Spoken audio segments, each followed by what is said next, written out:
Well, welcome to another podcast in the series for AI Med. My name is Alexi Boyd, radio host and event podcaster. I'm very pleased to be welcoming Adjunct Professor of Industry, Faculty of Health, UTS, the lovely Berne Gibbons. Thank you so much for joining Alexi Boyd at this fantastic podcasting series. Thank you for asking me to come along, Alexi. Now, I'm really excited to be welcoming you to this program because we've spoken to a number of the speakers. It's been quite clinically heavy. It's been quite interesting from a health perspective.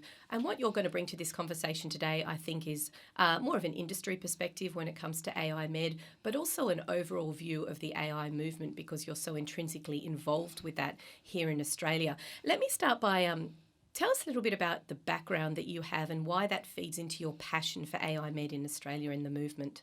Sure. So I started out my life as a nurse, as a theatre nurse, and we had no technology back in those days. But what we did have was the knowledge that we always wanted to know more about the patient that we had in front of us, and all that we ever had was a paper chart. So fast forward 40 years and they still, in most cases, still have a paper chart. So, that is interluded, though, with some different, hybrid records. I've also spent time in the pharmaceutical industry where we did a lot of research around different drugs that I'm very proud to say I was the product manager for Capanol, for Glaxo, and also for Zofran and ondansetron. And during that time, I took one of those products to the PBS, and we used just little, A4 pages to write down all of our industry research that we were doing about whether our drug was actually keeping patients out of hospital as a result of post-operative nausea and vomiting. I was going to ask you about that because I was ready for you to say that the pharmaceutical industry was way ahead in terms of data usage and lack of paper, record keeping. But here you are saying all those times ago, they were pretty much still working on the same archaic technology for keeping data. Is that one of the reasons why you're so passionate about trying to remove those headaches from AI, from medicine? Yes, it is, because one of the biggest things that we saw when I was still in the pharmaceutical industry was the fact that we could now track our when we finally got mobile phones, we could track our reps using a GPS, and so those types of things were what we were using technology for rather than for our research data. And quite often, and I believe up till just a few years ago, all of the data that we are using for research around things like breast cancer was still kept in paper records. Of course, that's been uplifted now, especially with the breast cancer registry and so forth. But we're still a fair way behind. We talk about cloud, we talk about big data, but we're still finding it a little bit hard to really grasp it all in healthcare. Now, one of the other things that you've got in your background as well is that, currently you're working with a co-design health tech community. Could you explain to me why you've started that as part of the AI movement and then how it feeds into AI in general and your passion for it? Yeah, sure. Thanks so much for asking me about that, Alexia, because it's something that I have been talking about for quite some time, and then realised that, after being for the last 10 years selling technology into hospitals and into doctors and nurses, telling them that this is going to make your life easier, this is going to give you better patient outcomes, and all that they keep coming back with, and it's not just our products, it's all of the products that are out there as far as an electronic medical record goes, they all come back saying, these hands are for saving lives, they're not for working on computers and filling out patient information. So give me something that is more intuitive. Give me something that I can stand by the patient's bed and talk to them, like voice recognition, and also devices that can show the flow of fluids from a patient and go straight into the patient record. All of these, it sounds a little bit like, it's into the future, but it's not. They're all available. hospitals need to be able to have the doctors and the nurses buy in to the fact that this is what they need and that it is available. Now, when you step out of, having those discussions with the doctors and the hospitals, and they say, what, I don't need all of this. I don't need all of this technology. I need to turn half of it off because the doctors don't like how many clicks they have to go through to get to the information that they're looking for, as an example. That's where AI Med comes in, if we and the co-design community. Because if we're listening to the doctors, nurses, and I'll come back to the consumer as well, if we're listening to them, we'll be saying, well, come with us and co-design with us. Don't, be out there and wait until what's that saying? If you build it, they will come. Yeah. Well, they come and they buy, and then they say, no, this isn't actually what we wanted. Go away and make it so that it's more usable to us. It's about that, taking them on that journey as well, because you can have a software company or an entire industry, the IT industry, run down a rabbit hole and think that they're producing a whole lot of stuff that is beneficial, but they're not thinking about the end user in mind. Meanwhile, we've got doctors and nurses and people who are patient-facing saying, well, that doesn't work in our everyday lives. That's right. And I suppose the other issue that faces the healthcare industry is that we're not just talking about people who are in a clinician GP environment where they're just seeing patients. We've got the hospital and the emergency scenarios to deal with. You've got medical emergencies that are happening far away from any sort of healthcare provision at all. Is that very important to be considering all those different people and bringing them into one place to talk to the software developers so that their needs are being met? You've hit on, I think I might invite you into our industry, actually. You are now an honorary member. Thank you. I'll pop some letters after my name. Guess what you are? You are a healthcare consumer, and you have great advice back to our industry, because you are the one that's sitting next to the doctor when he is on his computer talking to you and filling out all of the information that he needs to, or she needs. I have my daughter-in-law is a doctor, so female, and they're sitting there saying, now tell me, while they're looking at the screen, so what medication we put you on last time? What do we do? As a healthcare consumer, you want to be able to say, look at me, look at me. So it's the information that is very useful is from you, is that type of information, and that they can then use voice recognition. Now, we even look at AI and virtual reality as being a fear to the doctors. They think, well, hang on a sec. If we have this thing called AI, then we're artificial intelligence. Who needs me anymore? Oh, yeah, somebody's just going to be sitting there with a screen with a doctor's head on it, and that's what they think of as AI. But it's not that. Voice recognition and speech recognition is a classic example, taking their words, their diagnoses, their thoughts, and being more efficient with the typing. I mean, I don't know about you, but there's not a lot of doctors out there who are typists. No, no. A lot of two-finger typers How out there. How frustrating is that? Yes, and the doctors will even say then, they use these excuses. Actually, I once gave a talk that I called digital technology in a fat finger industry.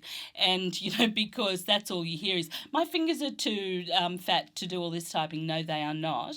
And that's just insulting to all of us with skinny fingers anyway.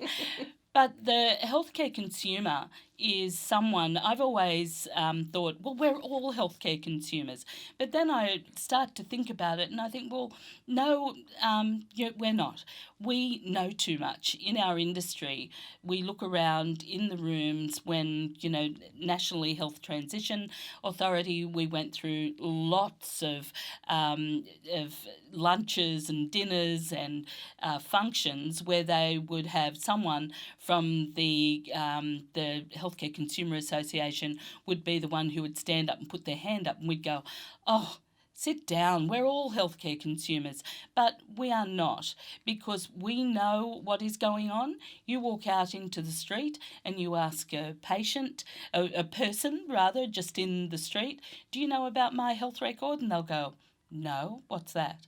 And so that is where we need to be, I would call it, take it to the streets. This is the information that you need to know. This is the technology that is available there. Would you like to come in and start to talk to us in our co-design community about how you would like to see industry develop the products that we're going to sell into hospitals? Isn't this a great way that AI Med then becomes the conduit for communications between the industry that can see the way forward and understands how things work and the end consumer? It's almost like you're filling that conduit and that gap between what the knowledge is around AI, Yes. which those who are in the industry and understand what the purpose of it is and where it can go in the future and make everything easier for everyone, and the end consumer. Yes. So it's almost like you can see this movement evolve into something that becomes, I don't want to say PR because there's a lot of negative connotations around that, but great communication to help the end user understand how this is going to make the healthcare industry better as a whole. Yes, it absolutely does. And, that's what I like about the AI Med community. My preference to that, to some of the other organisations that I am involved in, that I won't name, but I think everyone knows we're all involved with a whole lot of different associations in healthcare, around technology, around informatics, but we're still all siloing ourselves because we all go off to a health informatics conference, we all go off to a GP conference, and we need to all meet in the middle. Well, that will save time. Is that just a female thing? No, I think it's an emotional intelligence thing, understanding that there's so many different facets to this. We can no longer silo anything because everybody has and feels as though they have a right to consume and therefore have an opinion but also contribute to the movement forward. And this is one of the things that I really am enjoying about learning about AI Med, because it is not just a silo of different facets of the healthcare industry and what we can do to make ourselves more efficient and be better clinicians. It's actually, let's bring in the IT industry and talk to them. Let's bring in patients and talk about their journeys. Let's hopefully, fingers crossed, bring in the regulation bodies and those people who are making those decisions on our behalf after they've consulted. Let's bring them all into one place. And I think that's what makes AI Med as a movement, a worldwide movement, quite unique. Yeah. Is this one of the reasons why you've passionately, jumped on board with bringing it to Australia? Oh, absolutely. As soon as I can still remember the very first meeting that I had with Best Case Scenario and Luli Adiomo earlier this year when she asked me to get involved. And I said, good for you, for actually taking the role of saying, okay, I'll put money into this. I will bring this brand to Australia because it's something that we don't currently have here. We do have AI Alliance, which we are also, which is headed by, I should say, Professor Enrico Chiera, and that's a great movement, and anything that is, and the Digital Health CRC have also joined us, which is also great to see because they agree with us that what we need to be doing is all talking to each other. We can't say, as I've said before, we can't say that we want to be all collaborative and that we want to invite everyone in and then not do it and then stay in our own little, close our front doors and just hope that the big bad wolf doesn't arrive and steal our secrets that we've been talking about. We can do more by all joining together, and that's where I just grasped this opportunity and said, yes, I want to get on board. And we've had an unbelievable response to the conference, to the Shark Tank, which is just closed, and we're having our Shark Tank panel on the 18th of October, and it's so exciting to see that. Guess what? These three doctors pitched just these ideas that they thought maybe AI could solve this for us, and reminding everyone they were doctors. So they've pitched to industry, and industry has gone, well, yeah, and guess what? We've developed this for you, and what do you think? And so I think, this is a very exciting time in this community, Alexia. And using that Shark Tank methodology of inviting industry to be part of it, almost like a competition side of things, which they Yes. obviously love, Yeah. and helping them to solve these doctors' problems. I think that that's another way that it stops being just a talk fest, because it's actually a real life issue that happens on the ground with real life people. Oh, the passion. Exactly. Yes. And these doctors are coming and saying, well, look, this has been around for a long time. We really need some support with this. Can we turn to the industry bodies and the medical architects to help us create the software or the solutions or the AI to make this better? So is that fun to sort of watch that process where they all come together and respond to the pitch? Yes, because it's been fun. I'm glad you used that word, because it has been fun, because I have also learned what AI really is. It's not all robots and all virtual reality, people with goggles on and so forth. It is machine learning. It's what we have put all of this information that we have collected, even if it hasn't been collected digitally, we've written it down, then someone has transcribed it into something somewhere. So we have these numbers and this data, and it's now made into an algorithm that can solve problems.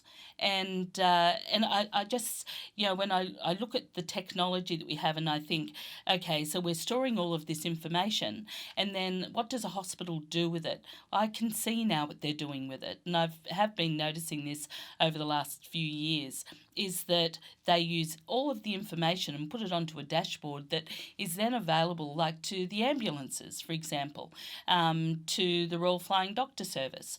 This is where we see, using artificial intelligence, where we see that you might be about to have your next flu outbreak, Royal Flying Doctor Service.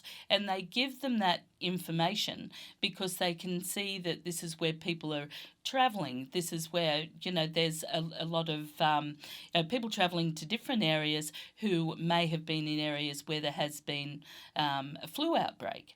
That is preparedness, and that's what's going to improve wellness. So, very exciting. Well, what you're describing to me is by no means, supporting the myth that AI is going to remove people's jobs. No. I mean, what it basically is doing, and there's a lot of fear, obviously, across the whole community around that, but what it's doing is removing and using data for the power of good. Yes. And removing those really basic tasks. So the entire industry and their abilities and what they can serve the community with are lifted. Yes. Is that where you see the future of AI heading? Yes, that it is, if it's embraced and not feared. And I think I was mentioning to you before that something that I have learned is that if you feel gratitude, you can't feel fear. This is a proven fact, and that if you are grateful enough to be able to have all of that information and you embrace that, then you won't be fearful of losing your job, of who's going to get this information. I can tell you that people who have rare diseases, even chronic diseases, they want you to know all of their information. Please help me look at all of this data. I want to be added into that data. And it might be able to help other people as well. Absolutely. That's genomics, So AI feeds the genomic database like nothing else can. So we need to be using. I saw a device earlier this morning at a meeting I was at, a Samsung device that has a product, other software in it called Geox, that is from the US, and that is able to take your blood sugar levels without taking blood. That's phenomenal. You need to be wearing the Samsung watch, of course, and apparently it's not available yet on other watches, but who cares? If I can send my child to school and know that I'm able to continually see their blood sugar levels, then, and I'm being very lay in my description there, but, that's artificial intelligence that we want to be using. And another really great way, something that you're passionate about as well, is AI use within an ageing population and dementia. Can you describe to me a little bit about how AI can contribute to the health and well-being of those who are living with dementia, because Yes. it's an aging population. We've got more and more people being diagnosed and living in our community with this issue. How Yes. can AI support them? So one of the things that I've seen some great use of AI is using. Also, this is a wearable device, but that is what it is about. I mean, I don't wear a watch, but I can tell that I need to once that if I'm not always holding my mobile phone, which can also be used. So mobile phones are fine for those of us that are still very mobile. But for those who are sitting in a facility or sitting at home, it everything that goes through that, the artificial intelligence data that is being collected, has been shown to send pulse. It can be situated on the pulse so that it sends messages when someone with dementia seems to be lapsing into feeling, melancholy, depressed, and it also sends a message to the carer. Now, that's great, for not be, especially if the person is at home. The other one is that when they start to feel that way, it sends it talks to them with messages from their children when they were younger, and which brings them out of their dementia for a second, because we know that if, there's something as well around 4-year-olds that go and visit people with dementia. They start smiling and even start talking. So if we can do that using artificial intelligence, I want to see that moved from being something that is a watch, that is something that is maybe somewhere else on their body that isn't so obtrusive, I guess. Because in a perfect world, everybody who's living with dementia has the support and has a 24-hour nurse Oh, and has all access yes. to all of those wonderful Yeah. facilities. But what this is doing They is also have unicorns. yeah. It's giving them that accessibility, Yeah. and it's also giving their doctors and their clinicians accessibility to real-time health diagnostics that can quickly call an ambulance if something happens. I'm presuming that, someone who's wearing one of these watches and say they have a fall, that would be a very Oh obvious gosh, thing that the yes. AI can pick up on Yes. and send for whoever needs to come to support them. Absolutely, yes, and because we're all about not having elderly people arrive in emergency departments, not necessarily that isn't a problem with our health departments. That is just it's better for them as well. People get sick when they go to hospitals for a start, but there's a really good program that I know of, My Net Care, that's run up in Newcastle, for example. It's people in their last year of life. That's all taken from artificial intelligence using an algorithm that shows that because of their disease state, that's where they're at. Now, the ambulances up there also get that information, and when they call to that home, a message instead is immediately sent to the carer and the primary care provider, and they don't transport them. They wait until someone arrives and then they leave. So much better for the individual. And I assume in that situation that the individual then has a say in how they would like to be treated under certain circumstances, when they're in those final months of life. Yes, yeah, that's right. And wouldn't it be nice? Well, here we are. We're living in a world where this is already starting to happen, and I guess one of the benefits of AI is controlling all those channels of information so that everybody has access and it's read correctly and it's not misinterpreted as well. That's right. Everyone from the first responders through to through to even somebody who is a carer, not a family member, not even necessarily someone in the health service. But the one way to get this to happen is we do need to get everyone off paper. So at least get those documents, everything, all those files that are taking up rooms that can be rooms where people care, into a digital record, and then so that we can then use that data in artificial intelligence or in any way that it can be used and shared using. There's a great standard now, FHIR, Fast Healthcare Interoperability Resources.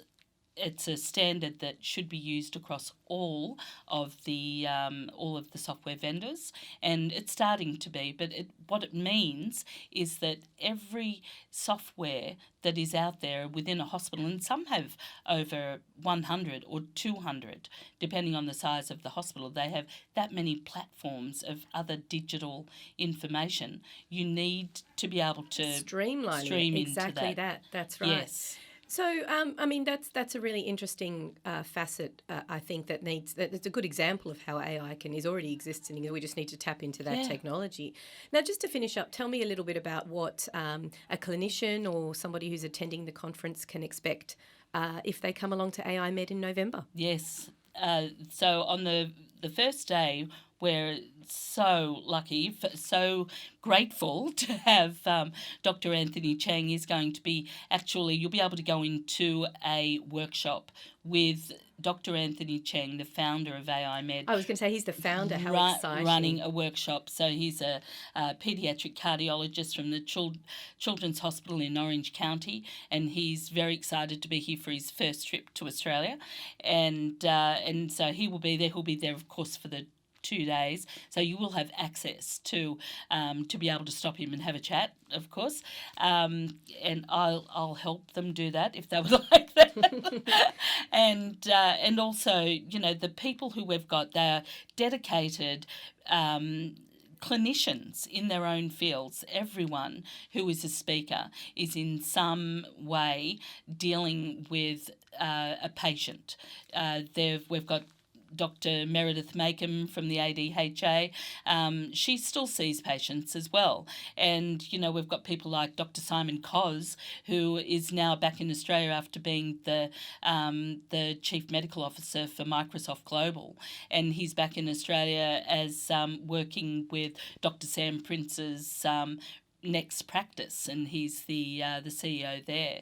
So we'll have access. You'll be able to ask lots of questions to these great minds, and that's just a few. And that's the difference that I'm understanding that AI Med brings. It's a collaborative conference. It's about being able to have a broad range of speakers from a great range of healthcare provisions, and then also having the accessibility. Yes.